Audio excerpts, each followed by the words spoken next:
friends, Namaskar. This is Subhash Sharma. Welcomes you at the Neelanchal classes. And today I am present over here with a new competitive English chapter that is called Direct Speech into Indirect Speech.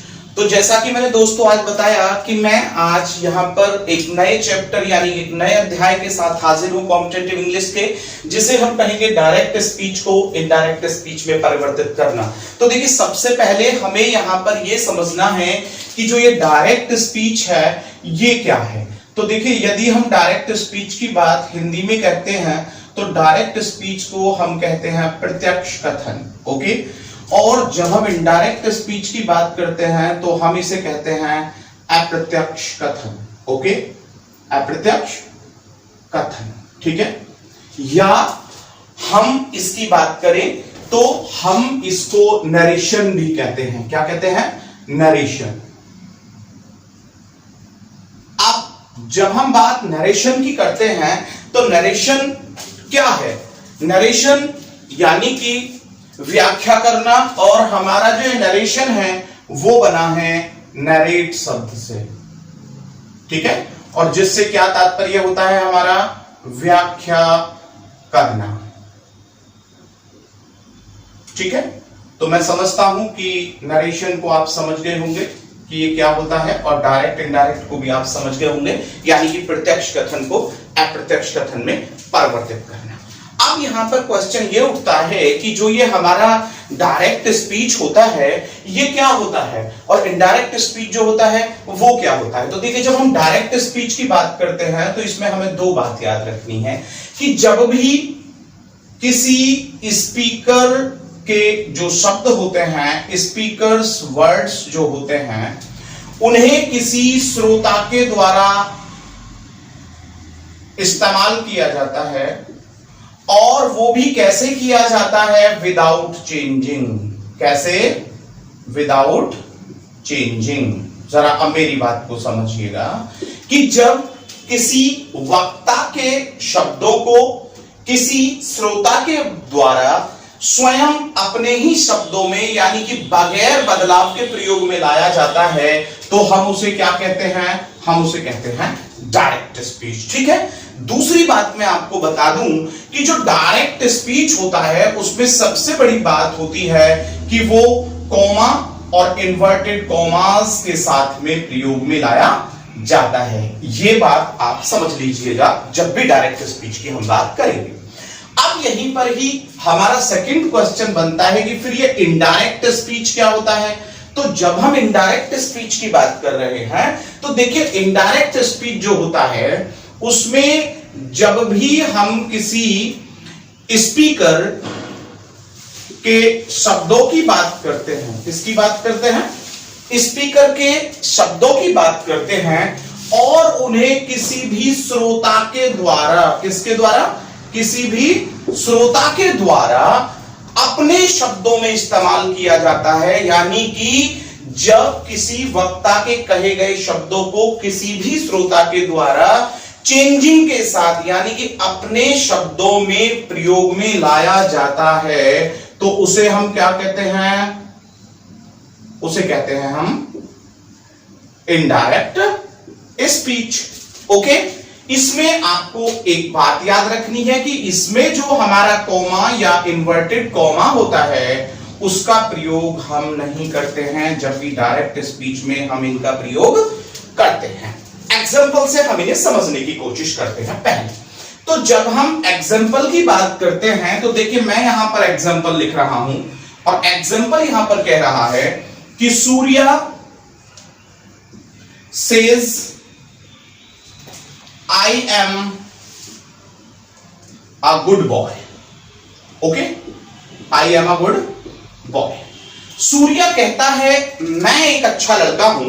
तो देखिए, यहां पर हमने देखा कि यहां पर comma और इन्वर्टेड कॉमास का इस्तेमाल किया गया है, तो श्योर है कि हम इसको क्या कहेंगे? हम इसे कहेंगे डायरेक्ट स्पीच। क्या कहेंगे? Direct speech. ओके, अगर हम इसी को इस प्रकार से लिख देते हैं, Surya says that he is a good boy.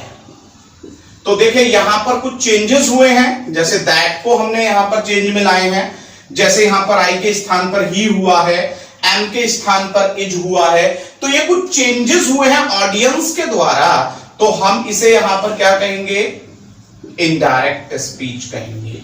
Okay, तो अभी तक आप यहां समझे कि जो डायरेक्ट स्पीच है वो क्या है और इनडायरेक्ट स्पीच जो है वो क्या है। अब हम यहां से आगे चलते हैं, और जब हम यहां से आगे बढ़ते हैं तो अब हम यहां पर देखते हैं कि जो ये डायरेक्ट स्पीच और इनडायरेक्ट स्पीच है, इनको किस प्रकार से हम विभाजित कर रहे हैं, यानी कि जो डायरेक्ट स्पीच है उसे कितने पार्ट्स में यहां पर रखा गया है, तो उसे अब हम देखते हैं। ठीक है, तो चलिए अब हम आपसे चर्चा करते हैं यहां पर डायरेक्ट स्पीच के पार्ट्स की। ठीक है, ध्यानपूर्वक आप इस वीडियो को वॉच करते रहें। यदि आपको कहीं भी कोई भी डाउट होता है या आपको वीडियो पसंद आती है तो आप इसे लाइक करना, शेयर करना और कमेंट करना बिल्कुल भी ना भूलें। तो देखिए अब हम जो यहां पर चर्चा कर रहे हैं वो चर्चा कर रहे हैं कि जो डायरेक्ट स्पीच है उसके पार्ट्स क्या होते हैं। तो parts of a direct speech, कोई भी हम डायरेक्ट स्पीच लिखें, कोई भी हम प्रत्यक्ष कथन लिखें, तो बात हो रही है कि जो उसके पार्ट्स होते हैं वो कौन कौन से होते हैं। तो देखिए इसके अगर हम पार्ट्स की बात करते हैं तो वो पार्ट्स होते हैं दो। कितने पार्ट्स होते हैं? दो पार्ट्स होते हैं। अब यहां पर क्वेश्चन बनता है कि इसका जो फर्स्ट पार्ट है वो क्या होता है और उसे किस नाम से जाना जाता है। तो देखिए जो फर्स्ट पार्ट होता है उसे हम कह सकते हैं आउटर पार्ट ऑफ कॉमा। जरा ध्यान दीजिएगा, outer part of comma.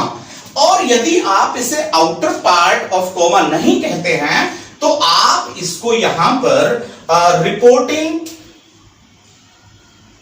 Speech, ध्यान दीजिएगा, इसे आप रिपोर्टिंग स्पीच या रिपोर्टिंग वर्ब भी कहते हैं। ठीक है, अब यहीं पर ही सेकंड बात आती है कि इसका जो सेकंड पार्ट है वो क्या है और उसे हम किस नाम से जानते हैं। तो देखिए इसमें आपने ध्यान रखना है कि इसे हम कहते हैं inner part of inverted commas. अब इसे हमने कहा inner part of inverted commas. क्या? Inverted commas. ठीक है, अब inner part of inverted commas को हम क्या कह सकते हैं? इसे हम रिपोर्टेड स्पीच भी कह सकते हैं। जरा ध्यान दीजिएगा, रिपोर्टेड स्पीच कह सकते हैं या रिपोर्टेड स्टेटमेंट भी कह सकते हैं। ओके, समझ में आया? तो अब आप समझ गए होंगे कि जो डायरेक्ट स्पीच है उसके दोनों ही पार्ट जो हैं उन्हें क्या क्या कहा जाता है। चलिए हम एग्जांपल से देख लेते हैं।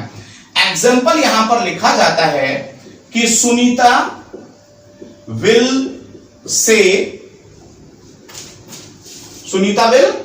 से आई हैव टेकन टी।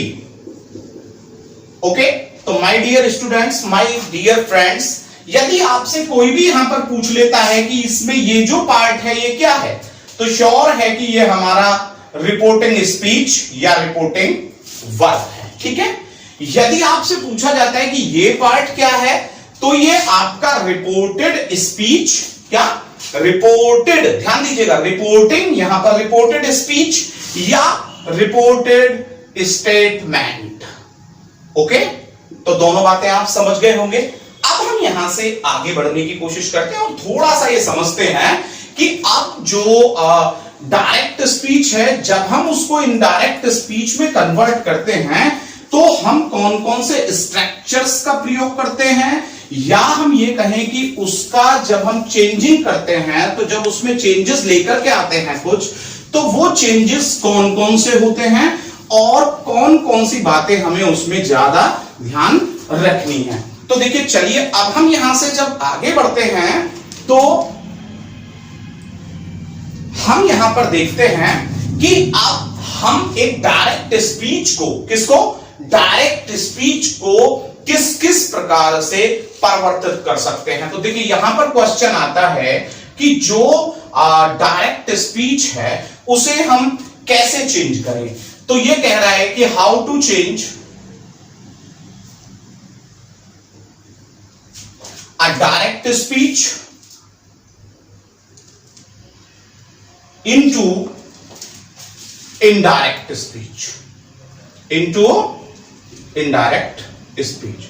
किस प्रकार से आप प्रत्यक्ष कथन को अप्रत्यक्ष कथन में परिवर्तित करेंगे। तो देखिए उसमें आपको दो बातें याद रखनी है कि सबसे पहले तो आपको यह देखना है कि जब हम डायरेक्ट स्पीच को इनडायरेक्ट स्पीच में बदल रहे हैं तो हमें सबसे पहले यह पता होना चाहिए कि हम इसे टेंस के अकॉर्डिंग बदलते हैं। अब जब हम इसे टेंस के अकॉर्डिंग बदलते हैं तो हमें यह देखना पड़ेगा कि उसमें टेंस के जो टाइप्स हैं वो कौन कौन से होते हैं। हम इसे पर्सन्स के अकॉर्डिंग भी बदलते हैं। तो जब पर्सन्स के अकॉर्डिंग बदलते हैं तो हमें यह पता लगाना होगा कि पर्सन्स हमारे कितने प्रकार के होते हैं और कौन सा पर्सन किस में रखा जाता है। इसके अलावा हम अदर पार्ट्स ऑफ सेंटेंस होता है उसे भी हम चेंज करते हैं। तो हमें इन तीनों बातों पर बहुत अच्छे से ध्यान देना होगा। तो हमने कहा कि किस प्रकार से हम एक डायरेक्ट स्पीच को इनडायरेक्ट स्पीच में चेंज कर सकते हैं। तो इसका फर्स्ट जो यहां पर हमारा आंसर है वो यहां पर निकलेगा कि भाई चेंजेस ऑफ पर्सन्स, यानी कि हम चेंजेस करते हैं पर्सन्स में, तब हम एक डायरेक्ट स्पीच को इनडायरेक्ट स्पीच में परिवर्तित कर सकते हैं। यहीं पर ही हमारा जो नंबर 2 इसका आंसर मिलता है। नंबर 2 हमारा यहां मिलता है कि चेंजेस ऑफ टेंसेस। क्या? Changes of tenses.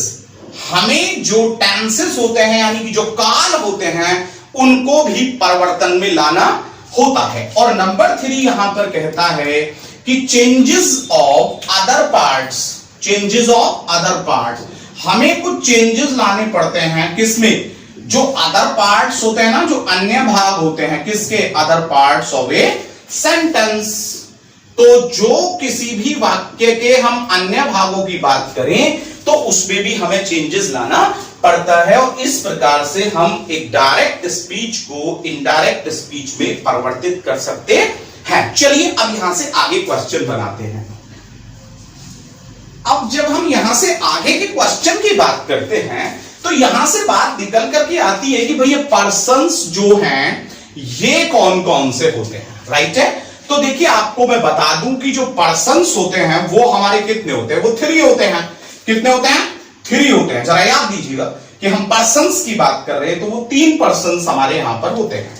एक तो हमारा होता है फर्स्ट पर्सन, एक हमारा होता है सेकंड पर्सन और एक हमारा है यहां पर थर्ड पर्सन। ओके, अब यहां पर बात आती है कि फर्स्ट पर्सन के अंतर्गत हम किस किस को रखते हैं? एक आई को रखते हैं और एक किस को रखते हैं?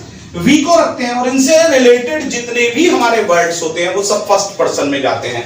आई के साथ मी हो सकता है, माइन हो सकता है, माई हो सकता है, वी के साथ अवर हो सकता है, अवर्स हो सकता है, अस हो सकता है, सब फर्स्ट पर्सन में माने जाएंगे।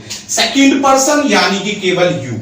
अब यू के साथ योर हो सकता है, योर्स हो सकता है, ठीक है ना, तो ये सेकंड पर्सन। और थर्ड पर्सन की यदि हम बात करते हैं तो जैसे कि ही, जैसे कि शी, जैसे कि दे, जैसे कि इट और प्रॉपर या कॉमन नाउन। कौन कौन से? प्रॉपर या कॉमन नाउन। इनको भी हम किस में रखते हैं? प्रॉपर और कॉमन नाउन को हम इनको रखते हैं थर्ड पर्सन में और इनसे जुड़े हुए जितने भी हमारे शब्द होते हैं। तो आप अच्छे से समझ गए होंगे कि हमारे जो पर्सन्स हैं वो कौन कौन से हैं और कैसे कैसे हैं। अब यहीं पर ही अब हमें यह समझना है कि ये जो पर्सन्स हैं इनके बाद नंबर 2 आ रहा है और नंबर 2 हमारा कह रहा है कि चेंजेस ऑफ टेंसेस, कि जो टेंसेस होते हैं उसके चेंजेस कैसे करें। तो देखिए टेंसेस के बारे में मैं आपको आगे बताऊंगा, लेकिन मैं ओरल अभी बता देता हूं कि यदि हमारी रिपोर्टिंग जो वर्ब होती है, रिपोर्टिंग स्पीच होती है, यदि वो पास्ट में होती है तो बताया जाता है कि प्रेजेंट के सभी पास्ट में चले जाते हैं और जो फ्यूचर के होते हैं विल या शैल वो वुड में और शुड में चले जाते हैं। इसी प्रकार से जो हमारा पास्ट इंडेफिनिट होता है वो पास्ट परफेक्ट में, और past continuous past perfect continuous में बड़े चेंजेस होते हैं, मैं आगे बताने वाला हूं आपको। अब यहां पर सबसे पहली बात है कि चेंजेस ऑफ पर्संस में हम क्या करेंगे। तो देखिए चेंजेस ऑफ पर्संस में मैं फिर से आपको बता दूं कि आपको याद रखना है इसमें दो बातें, कि यदि आपकी जो रिपोर्टिंग स्पीच है, क्या है, रिपोर्टिंग स्पीच है, और उसमें क्या दिया गया है, उसमें दिया गया है यहां पर या तो वो सब्जेक्ट देगा, ऑब्जेक्ट देगा, और एक नो चेंज में ऑप्शन आएगा। लेकिन हम इन्हें देखेंगे कैसे कि ये परिवर्तित हुए। तो यहां पर हमारा पर्सन या तो फर्स्ट होगा या सेकंड होगा और या क्या होगा, थर्ड पर्सन होगा। तो देखिए यदि हमारा इधर यानी कि रिपोर्टेड स्पीच में, किसमें, रिपोर्टेड स्पीच में या स्टेटमेंट में, जरा समझिएगा मैं बता चुका हूं, यदि रिपोर्टेड स्पीच या स्टेटमेंट का हमारा फर्स्ट पर्सन दिया है तो आप उसे सब्जेक्ट के अनुसार चेंज करेंगे, तब जब इनडायरेक्ट कन्वर्ट कर रहे होंगे। यदि हमारा सेकंड पर्सन दिया है तो आप उसे ऑब्जेक्ट के अनुसार चेंज करेंगे, और यदि आपके रिपोर्टेड स्पीच में या स्टेटमेंट में थर्ड पर्सन दिया है तो श्योर है कि आप उसे नो चेंज में लेकर के जाएंगे, या आपकी प्रॉपर या कॉमन नाउन कोई भी दे दी है इधर रिपोर्टेड स्पीच में तो आप उसे परिवर्तित नहीं करेंगे। तो अभी मैंने बताया कि हम पर्सन्स को कैसे चेंज कर सकते हैं। अब यहां से आगे की बात हम करते हैं, ठीक है। अब यहां से जब हम आगे बढ़ रहे हैं, तो जब हम यहां से आगे बढ़ रहे हैं तो देखिए इसको आपने ध्यानपूर्वक देख लिया। अब हम यहां से आगे देखिए क्या कह रहे हैं कि आप इन्हें हम बताएंगे आगे चल के कि हम इन्हें कैसे चेंज कर रहे हैं। बस आप इसको ध्यानपूर्वक देखते रहिए, इसको समझते रहिए, ताकि आपको आगे जो भी मैं बेसिक्स यहां बता रहा हूं उनसे रिलेटेड कोई भी समस्या ना आए।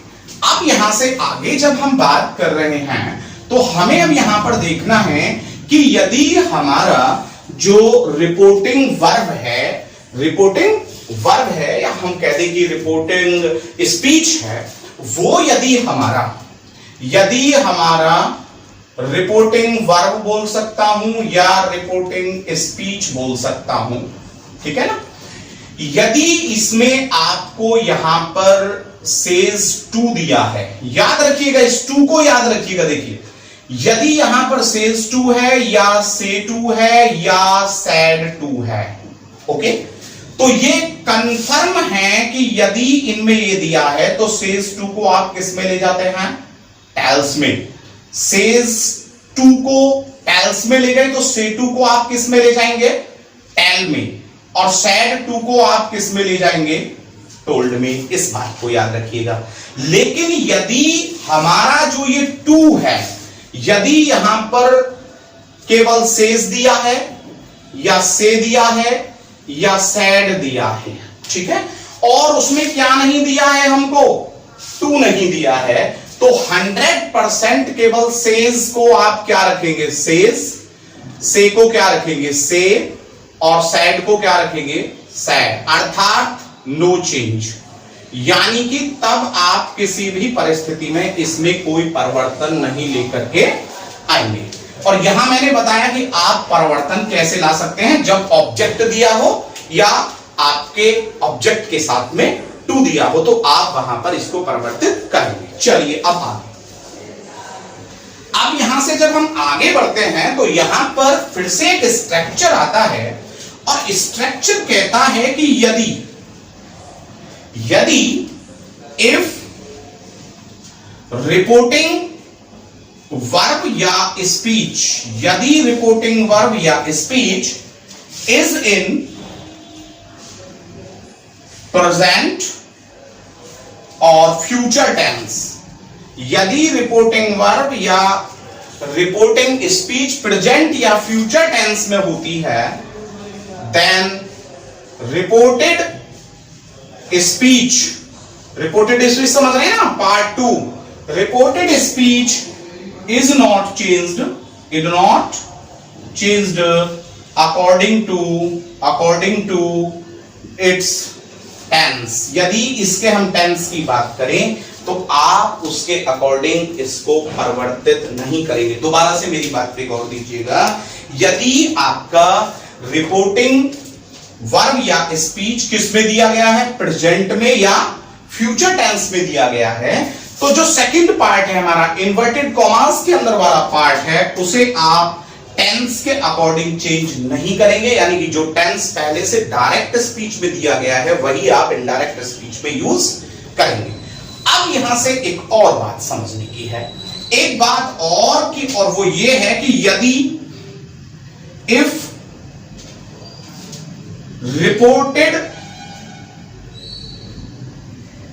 स्पीच और statement is in assertive sentence, किसमें हो, assertive type of tense, ठीक है ना, assertive type है, ठीक है ना, then that is used as conjunction, that is used as a conjunction, okay? तो हम that का जो प्रयोग करेंगे वो किसके रूप में करेंगे, कंजक्शन के रूप में। दैट का जो प्रयोग है वो कंजक्शन के रूप में कब किया जाएगा, यदि हमारा सेकंड पार्ट जो है डायरेक्ट स्पीच का वो किस में दिया गया है, असर्टिव मूड में दिया गया है, तो हम उसे परिवर्तित कैसे करेंगे ये मैंने आपको बताया कि आपको कोमा और इन्वर्टेड कोमा को हटाने के लिए दैट लगाना हो। चलिए अब हम एग्जांपल पर चलते हैं, जितने भी हमने स्ट्रक्चर्स बताए हैं उनको लेकर के। यदि हम स्ट्रक्चर्स की बात करते हैं तो वो हमने अभी तक आपको जो भी हमारे अभी बेसिक लेवल पर हैं वो हमने आपको बताए, लेकिन अब हमारी ये ड्यूटी बनती है यहां पर कि जितना भी हमने अभी आपको ये स्ट्रक्चर यहां पर नोट डाउन किया, आपको समझाने की कोशिश की, तो उन्हें हम एग्जांपल्स के अकॉर्डिंग आपको समझाएं ताकि आप एग्जाम में कोई भी गलती ना करें, ठीक है। तो चलिए अब हम यहां से आगे बढ़ते हैं और देखते हैं कि हमने अब यहां पर क्या करना है, ठीक है।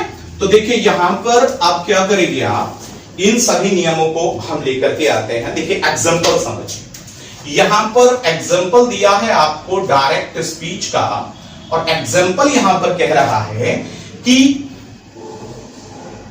Rahul says to me, Rahul says to me, you are doing for nothing, you are doing for nothing। जरा वाक्य पर गौर दीजिएगा। देखिए अब हम बड़े तसल्ली पूर्वक इन सभी पर चर्चा करेंगे। देखिए इसमें फर्स्ट बोला राहुल सेज टू बी, पहला जवाब यह है कि ये रिपोर्टिंग स्पीच है। सेकंड जवाब यह है कि ये रिपोर्टेड स्पीच है यानी कि स्टेटमेंट है, ठीक है। अब यहां पर बात निकल करके आ रही है कि राहुल सेज टू मी, तो हमें दो बातें देखनी है कि यहां पर दिया है राहुल सेज टू मी, तो श्योर है ऑब्जेक्ट है। तो जब हम इसे इनडायरेक्ट में लेकर के जाएंगे तो श्योर है कि हमें यहां पर बनाना होगा राहुल, ध्यान दीजिएगा थोड़ा, राहुल और सेज टू को किस में ले जाएंगे, टेल्स में, और मी को मी। अब आगे देखना है ये असर्टिव मूड है, क्या है ये असर्टिव यानी कि एफर्मेटिव। असर्टिव के अंदर एफर्मेटिव और नेगेटिव दोनों आते हैं, तो वो कहता है कि आप काम के ना काज के। तो यहां पर जब हमने यू को देखा तो यू क्या है, हमारा सेकंड पर्सन है, और सेकंड पर्सन को मैंने बताया था कि ऑब्जेक्ट के अनुसार परिवर्तित होगा। किसके अकॉर्डिंग परिवर्तित होगा, ऑब्जेक्ट। और इन्हें हटाने के लिए आप क्या लगाएंगे, यदि एफर्मेटिव या नेगेटिव होता है आगे तो दैट, तो हमने इनको हटाया, दैट लगाया। अब यहां पर यू को जब हम मी के अकॉर्डिंग बदलेंगे तो क्या आ जाएगा, आई आ जाएगा। और चूंकि हमारी जो रिपोर्टिंग स्पीच है वो प्रेजेंट में है तो हम टेंस को भी परिवर्तित नहीं करेंगे, जिसमें भी है उसमें ही रहने देंगे। तो ये हमारा किस में है, ये हमारा प्रेजेंट में है, तो आई के साथ क्या लगा दें, एम, और आगे क्या हो जाएगा, I am doing for nothing. Okay, यानी कि मैं काम का ना काज का, दुश्मन अनाज का। तो आप समझ गए होंगे कि हमने किस तरीके से इसको परिवर्तित किया। चलिए यहां से आगे देखते हैं, फिर से हम एक एग्जांपल देखते हैं और डायरेक्ट स्पीच को हम यहां पर लिखते हैं। और डायरेक्ट स्पीच कह रहा है यहां पर कि Kavita will say, Kavita will say, comma, inverted comma, my father has taken tea. Okay, my father has taken tea. अब हम फिर से बात करते हैं। हमने कहा यदि प्रेजेंट या फ्यूचर में होती है तो हम चेंज नहीं करेंगे, और ये फ्यूचर है और देखिए इसमें टू नहीं है तो से को हम चेंज नहीं करेंगे, तो यहां सीधा आएगा कविता विल से। आगे हमारा वाक्य पॉजिटिव है यानी कि असर्टिव के अंदर एफर्मेटिव है, तो इन्हें हटाने के लिए क्या लग जाएगा, दैट। अब यहां पर माई क्या है, हमारा जो माई है यहां पर वो फर्स्ट पर्सन है, और फर्स्ट पर्सन को हम सब्जेक्ट के अकॉर्डिंग चेंज करेंगे। तो यहां माई फादर है, तो जब फर्स्ट पर्सन कविता है तो कविता के लिए हम माई के स्थान पर क्या यूज करें, हर। तो her father has taken tea, तो बन जाएगा कि Kavita will say that her father has taken tea. तो I think that you have just understood well, आप अच्छे से समझ गए हैं। अब हम यहां से फिर से आगे एक स्ट्रक्चर पर उस पर चर्चा करेंगे। फिर से एग्जांपल देख लेते हैं, और एग्जांपल यहां पर कह रहा है कि नरेश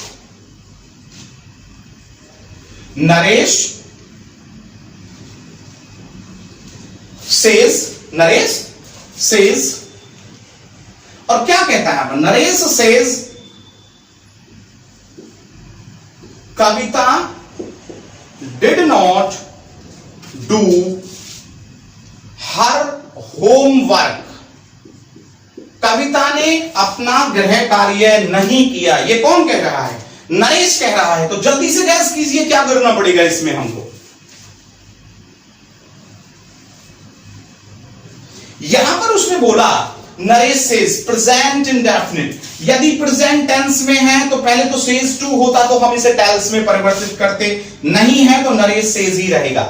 अब चूंकि आगे नेगेटिव है तो इन्हें हटाने के लिए क्या करना होगा, दैट लगाना होगा। नरेश सेज दैट, और कविता थर्ड पर्सन है तो नो चेंज, और टेंस हम चेंज करेंगे ही नहीं। क्यों नहीं करेंगे, क्योंकि रिपोर्टिंग जो वर्ब या स्पीच है वो किसमें है, हमारी प्रेजेंट में। तो कविता डिड नॉट डू और हर होम वर्क, थर्ड पर्सन को हम चेंज नहीं करते हैं। चलिए यहां से हम नेक्स्ट एग्जांपल की ओर बढ़ते हैं, और फिर से यहां पर देख लेते हैं एग्जांपल को, और देखते हैं कि वो डायरेक्ट स्पीच में क्या कह रहा है। वो कह रहा है यहां पर कि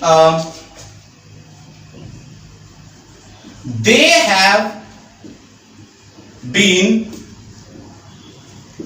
waiting for you for 2 hours। तो देखिए they have been waiting for you for 2 hours, ये यहां पर इसने हमें क्या दिया, पहले ही रिपोर्टेड स्पीच यानी कि स्टेटमेंट दे दिया है, ऐसा भी हो सकता है। अब वो यहां क्या देगा, हमारी रिपोर्टिंग वर्ब या रिपोर्टिंग स्पीच देगा, और कहता है यहां पर कि ललित सेज टू मी, मैं इधर लिख देता हूं, Lalit says to me. Okay, अब देखिए यहां पर हमने देखा कि ललित मुझसे कहता है कि they have been waiting for you for 2 hours। Lalit मुझसे कहता है कि वे आपका इंतजार 2 घंटे से कर रहे हैं, प्रेजेंट परफेक्ट कंटीन्यूअस। लेकिन आपने यहां देखना है कि ये क्या दिया है, ये तो प्रेजेंट टेंस है, और प्रेजेंट या फ्यूचर होता है तो हम टेंस को परिवर्तित नहीं करते। तो जब हम इसको इनडायरेक्ट में लेकर के आएंगे तो हमें बोलना पड़ेगा कि ललित सेज टू को किस में बदलेंगे, टेल्स, और मी को मी में। अब चूंकि आगे पॉजिटिव है तो हमें कॉमा और इन्वर्टेड कॉमा को हटाने के लिए क्या कंजक्शन लाना है, दैट। और चूंकि दे जो है थर्ड पर्सन है तो हम उसे चेंज नहीं करेंगे, दे, और जब दे चेंज नहीं हुआ और टेंस हमारा चेंज नहीं हुआ तो दे हैव बीन वेटिंग, और किसका, for me, they have been waiting for me. अब यहां पर मी क्यों आया, यहां मी इसलिए आया, इस यू को क्यों चेंज किया, और यहां पर यू के स्थान पर मी क्यों है, क्योंकि यू सेकंड पर्सन है, और जब यू सेकंड पर्सन है तो किसके अकॉर्डिंग बदलेगा, ऑब्जेक्ट। और जब ऑब्जेक्ट हम रिपोर्टिंग स्पीच में देख रहे हैं तो वो क्या है, मी ही तो है। तो जब मी को लाएंगे यहां पर तो यहां पर ये यू के स्थान पर क्या हो जाएगा, मी। तो फॉर मी अब कब से कर रहे हैं, फॉर 2 hours, फॉर 2 hours, और ये आपका यहां पर ये वाक्य जो है वो सही हो गया है। ठीक है, तो देखिए अभी तक हमने जितने भी स्ट्रक्चर आपको बताए उन पर हमने यहां पर प्रैक्टिस भी की और उन्हें अच्छे से आपको समझाने की कोशिश भी की, और मैं समझता हूं कि आपने इसको ध्यानपूर्वक अभी तक वॉच भी किया होगा। ठीक है, तो इस पर लाइक करना, शेयर करना और कमेंट करना बिल्कुल भी ना भूलें मेरे प्यारे दोस्तों। मैं जल्दी ही इसके पार्ट 2 में आपके सामने हाजिर हूंगा। तब तक के लिए गुड बाय, धन्यवाद, नमस्कार।